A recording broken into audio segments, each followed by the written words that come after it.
کہا کہ سکون تو صرف قبر میں ملے گا، تو انہیں مشورہ دیں گے پھر وضاحت عظمیٰ چھوڑ کے کسی قبرستان کے گولکھن لگ جائے اگر سکون نہیں ملتا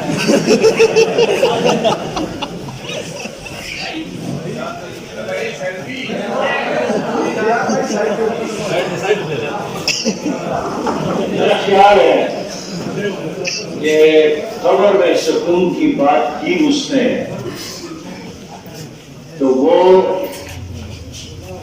اپنی حکومت سے مایوسی کی بات کر رہے تھے، اور ان کا پیغام یہی تھا کہ اچائی کی امید کم از کم دنیا میں نہ رکھے، آخرت میں سکون پر توجہ دے دیں اور اللہ کرے۔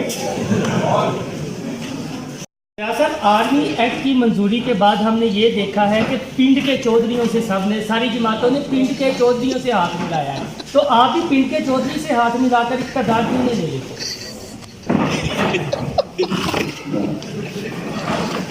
اصل میں نے عرض کیا تھا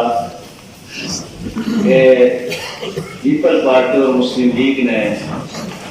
دل کا ساتھ نہیں دیا، مجبوریوں کا ساتھ دیا، اور وہ خود بھی اعتراف کرتے ہیں کہ دل تو نہیں چاہتا ہے، مجبوری ہے، اور مجبوروں سے کیا غلط ہے؟ اللہ تعالیٰ ان کی مجبوریاں ختم کرے۔ سراج صاحب یہ فرمائیں کہ حکومت پہلے نیب آرڈیننس لے کے آئی، اب